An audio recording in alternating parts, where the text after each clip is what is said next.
When I get stressed out, I resort to old, familiar places, try to bring back some happy memories. That's what I'm gonna do this weekend. I've decided that I'm gonna revisit a quarry that I did a YouTube video about before I got into van life. I also want to go up to the top of Mount Greylock this weekend, the tallest peak in Mass. But before either of those things, there's a place that I recently did a YouTube video about that I promised I'd revisit with my camera, do some photography. I'm gonna hit that first. Today I'm going back to King Philip's Rock. The original one, to me, my favorite, the one just outside of Lake Denison. The one that inspired me to do a whole road trip and video about it. It's absolutely beautiful, and I want to capture that with my camera. I'm talking about photography. I have not given myself a photography day in months. I used to obsess over this. So I'm gonna do minimal video today. Just shoot, show you what kind of pictures I get, enjoy the day. At least that's how the day is gonna start out. I don't know how it's gonna end. When I hiked this trail before, a couple of months ago, for that King Philip's video, I had to rush it. I was trying to make a deadline. I remembered it being very serene, very chill. I'm getting that same vibe right now. Yeah, this is a great hike for a rainy, sort of Cure day. Yeah, I feel like listening to Faith by The Cure all day long. I used to do that on days like today. A lot of this trail goes through swamp, and it seems like autumn colors are hitting the swamp area before anywhere else. I'm kind of fascinated by that. I can't believe August has not yet ended, and we already have this much red on the maples.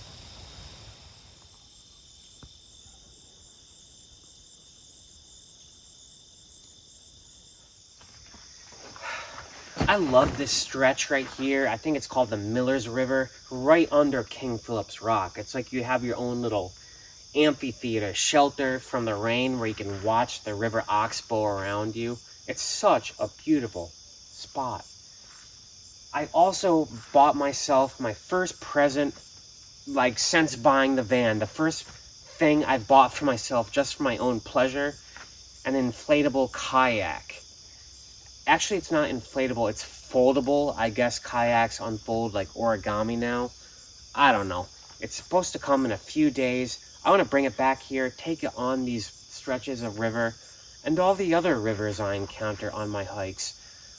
You know, it's crazy. I've been talking and fantasizing about floating down these rivers for like 13 years. I don't know why I never pulled the trigger before. I think it's partially because of YouTube and having a reason to make these videos, you know? So I thank all of you guys for that.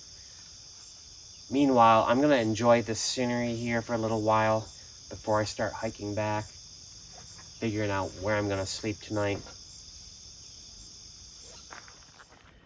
Check this out. I found a really cool stick. It's like a sickle. Yeah, anyway, the hike back from King Philip's Rock is so nice. Lake Denison, it's just a beautiful day today. But like I said, I'm not sure where I'm gonna sleep. I'm also having one of those van life dilemmas I made a video about. I could go in any direction, but I just don't know where to go. I have sleeping options everywhere. It's just like the curse of too many options. So I'm gonna get back to my van, sit in there for a bit, drink what's left of that stale coffee, and ponder. So I'm driving to Western Mass, going through the Berkshires right now. I rigged up these new amber lights I got off Amazon. I hooked them up to my house battery. Very DIY setup. I actually use PVC pipe as sort of a gasket and wire protector. But I think it's finally getting dark enough and foggy enough that I can test them for the first time, like actually use them. I'm really excited about it. All right, let's give it a flicker. So here's without the amber lights. There's with them. Holy shit, that's bright.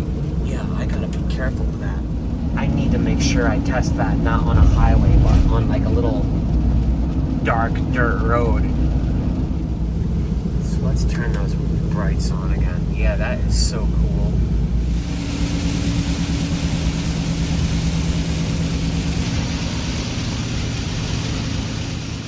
I made it down a dirt road trailhead type place tonight. I'm pretty safe. but the car is still giving me problems. It stalls when I come to a red light. I come out of it, I had to put it back in park, and yeah, if you guys have ever had that problem with a Ford Transit or any van, really, let me know in the comments what it might be, because when my van is sick, I'm sick. Thankfully, something is working. Those amber lights that I installed, man, they light up the whole road, the tops of the trees. They were great tonight in that horrible weather.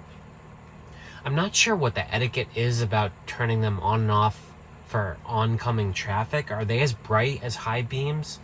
It's on like a button, so having to switch it on and off all the time is a little bit annoying. Anyway, I'm gonna eat my blue steak and jungle colored thing tonight and try to go to bed early. Yeah, I didn't do much today, nearly as much as I wanted, but at least I got to a safe sleeping spot. Yeah, I'll talk to you guys in the morning.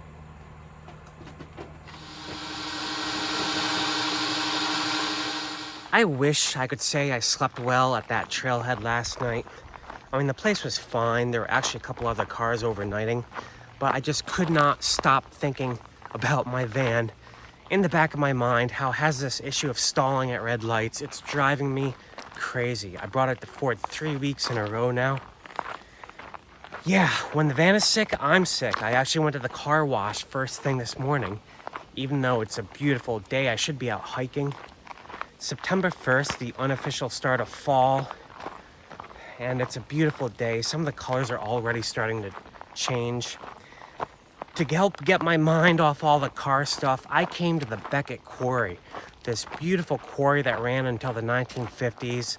They left a whole bunch of equipment behind. There's tons of hiking trails here. Actually, when I started my YouTube, one of the first videos I ever did, the first video of mine to ever break out before I got in the whole van life thing, was a video about this quarry. Got like over 1,000 views, which was big to me at the time.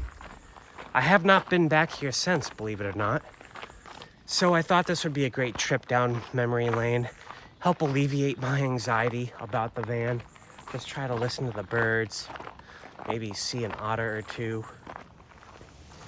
Up here on the left, I'm pretty sure is a generator based on the size of that turbine. Doesn't look like a car. I think this might have been one of the generators for pulling the long cables. Well, I was wrong. It is an automobile, but exactly what the payload is, I'm really curious. It's just basically a giant engine. There used to be train tracks here that connected to the Beckett and Albany Railroad, which is further downhill. Yeah, this was a pretty cool sight, and you probably heard some splashing around. The beautiful pond is right up here. I think some people might be swimming. This is probably the busiest I've ever seen the quarry. Like 25 or 30 people at the pond right now, which is the main attraction. A lot of people swimming. There's an old tattered rope swing there that I've never seen anyone use before. Everyone was doing it today. One guy actually took a dive like from 60 feet up. It was kind of nuts. My favorite part of the quarry though is this location right here. This is where the rail line kind of went over this ridge in the southern Berkshires. Spectacular views here. Now this rail just carried slabs of granite. It did not carry people, but still, this would have been a pretty cool sight to see in the day. Lots of people hiking today too. There's this family, we keep leapfrogging each other, driving me kind of batty. So I'm gonna go to a different part where there's an old blasted cave dug into the mountain. That's up at the northern or southernmost end. This cave was used for testing drill bits, and it goes about 40-50 feet in. If you get to the very end with a flashlight, you see all these little holes of all the drill bits. I showed that in an earlier video. I don't think I'm gonna do that right now because it's a muddy, swampy mess. All right, so I can't be a little puss and not go in. I mean, come on. Yeah, it's a little muddy. I'm not sure you can even see anything. I did not bring a flashlight. My feet are gonna get dirty, but I'll do what I can. There actually is pretty good light dynamic range on the iPhone camera. I'm kind of impressed. You can actually see some of the holes I was talking about. Yeah, they just test drilled here. They did use this cave as a little storage shed for some of their more sensitive equipment. Like I said, this place closed down in the 1950s or so, and seeing all this cool infrastructure here, I love it. A lot of it has like not been plundered, which is the most amazing part of this place. I'm on the highest ridge trail in the quarry. I love the views here. If you look over there is the tallest hill in neighboring Chester. There's a second lesser quarry site here over on the very far end, the Otis end of the park, where I think either Route 20 or I-90 cuts right through. You can actually kind of hear it. It's kind of eerie how the only trees here are elm trees. Literally, there's nothing growing here except elm. It's just, I don't know, I've never seen anything like it. I think it's also interesting that all the fall foliage from last fall, from a year ago, is still here on the ground. It's just like inches and inches of this stuff. It's like it never gets a chance to decay. And here we are, September 1st. We're soon gonna get a whole new floor of that. These elm are already turning yellow. It's only September 1st. Yeah, you can definitely feel the hint of autumn approaching here. It's always very electrifying, I think, the change of seasons. It's very exciting, although I vastly prefer the one from winter into spring versus this one. Yeah, I am not looking forward to another winter. You know, van life in New England is tough. I had some very cold and excruciating nights last winter. I think I'm better prepared, but still, I don't know how many more New England winters I can endure in a vehicle.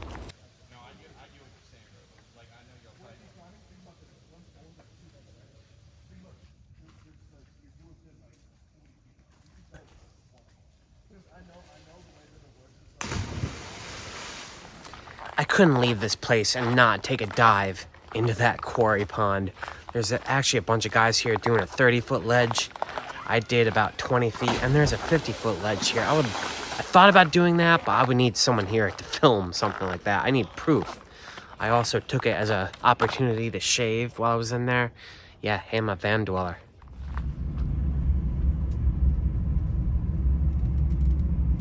Isn't that pretty? This is a little reservoir somewhere in the Berkshires. You know, in Eastern Mass, I normally like to be on a trail for sunset. But here, I can just drive. You go through dips and valleys, and I can watch a great view right from out the window. This is a very peaceful spot. I'm gonna sit here, enjoy it, try not to think about the car problems I'm having. I almost forgot today is a holiday. Yeah, it's a 3-day weekend. I'm not getting the car fixed until tomorrow, so I thought I'd have some more fun today. Take the Rockwell Road up Mount Greylock, the tallest peak in Mass. There's a great ledge up there I used to shoot from all the time. Yeah, Stony Ledge. I haven't been back to this trailhead in a long time.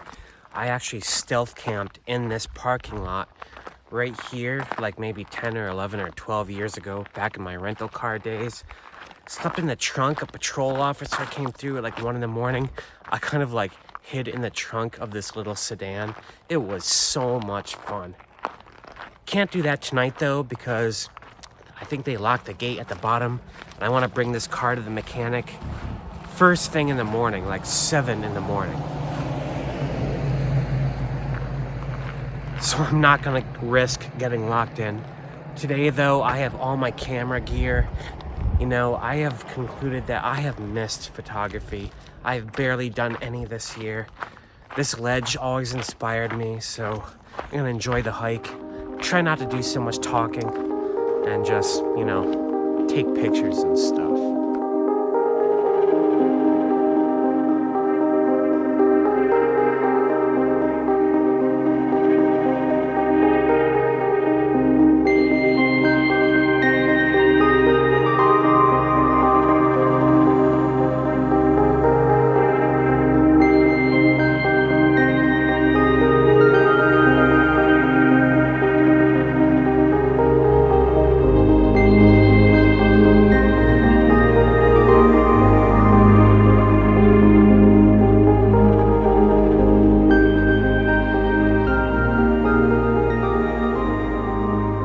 Decided to try to hoof it to the summit rather than push the car any more than it needs to be.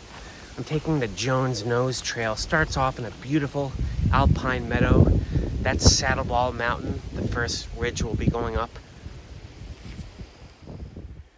Looks like we enter the tree line about 100 yards ahead.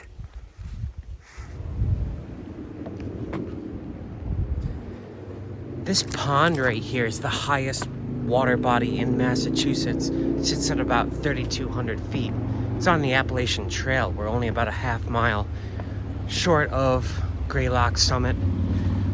I'm amazed how good a shape I'm in. Not to toot myself on my own horn, but I just went 2.5 miles in only about 45 minutes going uphill. That's pretty freaking good. There we go. There's a memorial tower. Over here, Bascom Lodge. I'm gonna see if I can get some food. There's a lot of infrastructure on Greylock. It's tastefully done though, I think. Bascom Lodge, which is awesome. Closed today because it's a holiday. I couldn't get any refreshments, but I've stayed there overnight. They have a little jazz bar. They have like a little restaurant area. They have hotel rooms. I'm gonna go up the memorial tower, which is the big thing right here. I love climbing these things. Yeah, it's only wide enough for one person though, which makes it kind of tricky when someone's coming down. Here we go.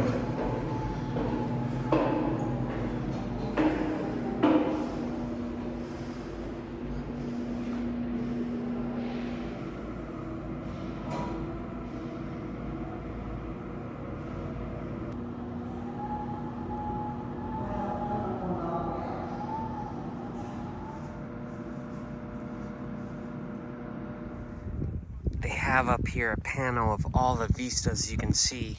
Mount Snow, Vermont, all the way to Mount Wachusett somewhere here.